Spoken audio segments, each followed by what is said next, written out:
Yo, welcome to Bhroman Braapsody. This is where we review cars and motorcycles. I'm the host for your motorcycle and the punk does the cars. Today, we are back at Motorcycles of Greensboro with my man Gennaro. Hey Albrew, welcome back. Good to see you again, man. It's always good to be back.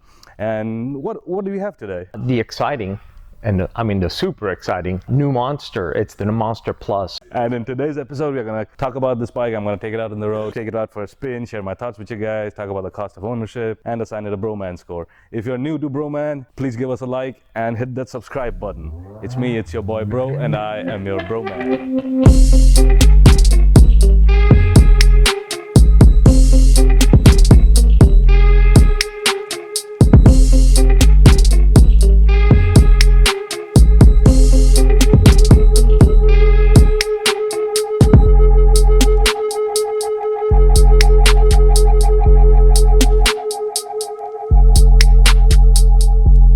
All right, Professor. Gennaro is my professor. He has a lot of facts, a lot of history, a lot of cool stuff. He's very knowledgeable. So, Professor, tell us, what does the Monster mean to Ducati? In 1993, the Monster was introduced to Ducati as the original naked motorcycle, which in essence ended up saving Ducati because they were struggling at the time. So the Monster single-handedly helped Ducati through those hard financial times, and it also turned out being the top sold Ducati model in history. Ducati has sold more Monsters than any other motorcycle, than any other model ever in their history. So great successful story, and good for Ducati to have the courage to introduce something as the Monster was back in 1993. Oh yeah, absolutely. And for more information about the Monster's history and the professor's lesson on the history, watch. I'll put a link of the Ducati Monster 821 that I reviewed. We go in detail about the history of the bike. So now for 2021, this looks very different from the 2020 Monsters that I reviewed last week, right? There have been a lot of changes, not just design-wise, but overall, right? Correct. So what Ducati did is, Italy is probably the only country on earth that actually has a coffee culture. With the coffee in Italy, we don't drink regular like coffee as we know it here in America. We specifically like a type of coffee that in Italy we call ristretto. Ristretto is a type of an espresso that actually reduces the water even more. So what Ducati did with there's a concept of reduction of water, of if you don't need that much water, then you don't need that much on the motorcycle, then it's not here. What Ducati did with this motorcycle is basically they've reduced everything that did not need to be on the motorcycle, but increased things that you did want on the motorcycle, such as horsepower and improved torque curves, obviously electronics nowadays as part of the safety pack that Ducati has on all their models, which include traction control, anti-lock braking systems, and so on and so forth. The primary part of the motorcycle that was reduced, or the reduction took place at, was we're going to probably miss it, but the exposed trellis frame that was now an iconic design for Ducati is now gone. The reason why it's gone, though, some of us will miss it. Yeah. But when you're riding the bike with its new performance level, that is actually probably one thing that we will not miss, because what they've gone to is a chassis design, which is also called the monocoque design. Basically means it's an aluminum chassis that bolts directly to the engine. The engine is actually the stressed member. It is the chassis. Okay. And in itself, that design reduced the weight of the bike significantly. So now we've increased horsepower, we've improved torque curves, and we are starting to already look at what weight reductions have taken place. So wheelie control, yes, becomes a factor. It's not just the trellis frame that's gone, right? We don't get that single swing arm, which was a Ducati signature anymore either, right? Yeah, it's funny that Ducati kind of goes back and forth with a single-sided swing arm. They want to put it on because it's their thing. It costs more money to produce, and it actually weighs a little more because you have to build this really ultra sturdy component to be able to keep up with the horsepower output. Whereas, if you just put a standard swing arm on a motorcycle, then you don't, then you can actually save a little bit of metal and make the motorcycle a little lighter. So, and you get actually better performance because it flexes less. And it gives you a little bit better feedback as far as, through the shock and Gotcha. So they're going the way of functionality over form. It's newer, of course the design is newer, you have sharp lines and curves and all that, but it still has that humpback tank design of sorts, like in the middle it looks similar. Yes. Similar handlebars, the mirrors, a new headlamp. We have a brand new headlight. It's LED with a halo around it. Some people love it, some people don't, but it's changed and I think it looks pretty cool. The technological advancements of the new headlight granted by LED are just phenomenal. Now, new for 2021, we don't get the 821 and all those different models. You get two models, the Monster and the Monster Plus. This is the Monster Plus. Correct. And the big difference between the two models is with the Monster Plus, you get a seat cowl and a little fly screen. And the prices are around $12,000, right? Give or take. More or less the price, they didn't really want to change the price too much, just to kind of keep the bike in the same price point, same lineup. Thank you, Professor. You've been awesome as always. Can you tell us a little bit about Motorcycles of Greensboro? Motorcycles of Greensboro is what I would want to consider a motorcycle enthusiast hangout place. We are here to support motorcycling, sharing information, sharing knowledge. We like to hear back from our friends, and we like to have them visit us again, over and over again, kind of like what you do now. So the folks here are really awesome. They're really friendly. They're very knowledgeable, and like what he said, like Gennaro said, you can come here and just strike up a conversation with anybody, and you'd be amazed at how much they know about motorcycling and motorcycles and what they've done, and then they're so willing to talk about it, and I love it. Come on down, check them out. I'll put the website link in the video description below. When you come down here and check them out, what do they have to tell you, Professor? No, do tell us that the Bhromance sent you. Yes. Well, thank you so much for this information, Professor. Do you happen to know what time it is? I left my watch at home. Bro, you can't do that, right? I mean, you gotta have your watch. I know. Because, man, it is right o'clock. Right o'clock, let's go. You get this brightly colored orange wheel with those massive brakes. It's got dual discs up front with Brembo brakes. Liquid cooled, that's your radiator. Gone is the trellis frame. And now it says Ducati Monster. I love this matte black finish to it. Even the tank, you can see it's got like sharp cuts into it. It's not the big roundy tank anymore. There's some similarities on the side. You still get the dual exhaust, one stacked on top of the other. No single swing arm anymore.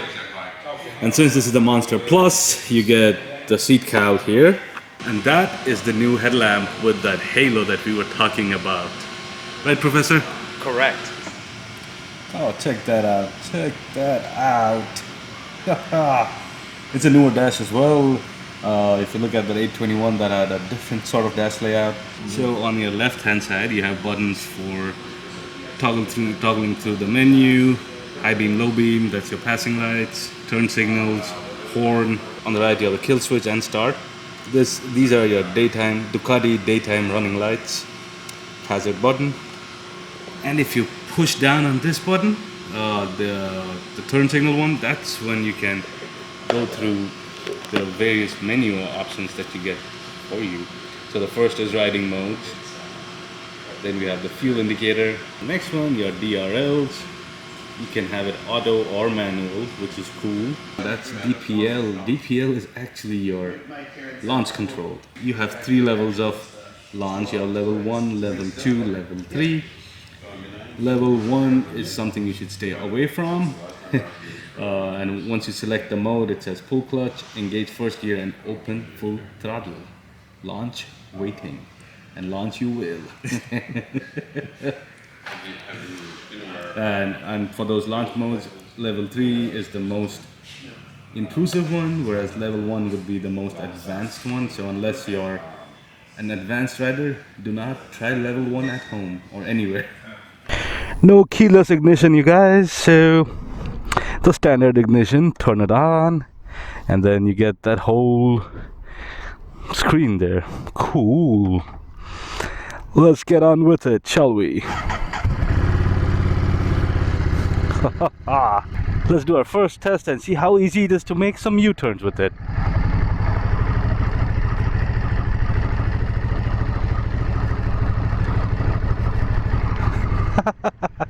This has a this bike has a 58-inch wheelbase, so yeah, maneuverability is not an issue.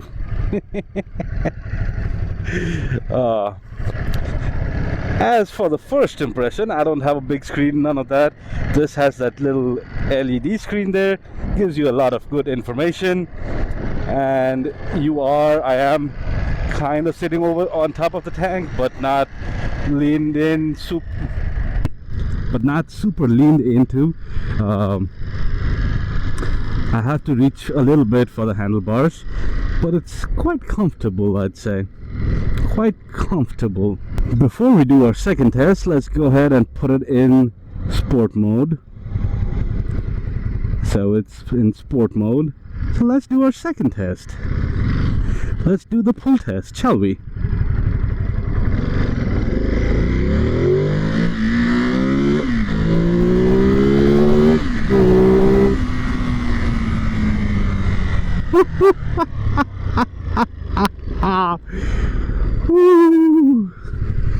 This, my friends, is a Ducati. You feel all of that power, and this bike weighs about 400 pounds, so this is something. This is awesome. Now, how's the seating position? The seating position is actually not bad. My legs aren't bent weirdly. I'm 5'10" with 31-inch inseam. It's quite comfortable. I'm sitting quite comfortably. The seat itself is not bad, and I love this new design of the tank with these little cutouts on each side. So that means you can grip the tank easily. You can grip it much better with your legs. I like that for sure. Now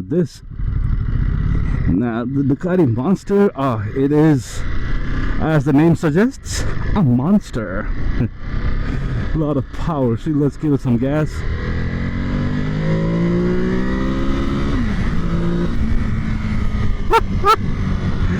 Just like that. Let's take it out of sport mode. Let's put it in urban mode. Close throttle, and we are in urban mode, so we can change modes on the fly. Let's check out the brakes. Brake. Brembo brakes, man. No problem whatsoever. And check this out. 58-inch wheelbase, 400 pounds weight. Means you can do this all day long. It's very nimble. It's compact and very nimble. So is this a bike that you could use as a daily commuter? Oh, absolutely. I love the seating position, and it's quite comfortable. So I can see you using this as your daily commuter very easily. You might need to have a backpack, or might need to add a couple of saddlebags or whatever if you're carrying your laptop and things like that. But yeah, this has enough power. This has got good amount of power, so when you show up to work, you'll have a stupid grin on your face. Can you use this bike for touring? No, this is not a touring bike per se. But the seating position and the ergonomics are quite good, quite comfortable. So I think you could do like a short amount of touring on it quite easily, a couple of 100 miles here and there would be my guess. But I think where this bike really would shine is on some twisties, some curvy roads where you can throw it around and use its short wheelbase and the power to your full advantage. Now, is this a good bike for beginners? Well, as I've said in my previous videos, Ducatis are not good beginner bikes at all. I'm not saying they're not good bikes. They are amazing bikes, but they're not good for someone who's brand new to motorcycling. It's just the amount of power it's got in it, even with the wheelie control and all of that. You could very easily get into trouble, into a world of hurt, and that's not something that you want to do. No, siree.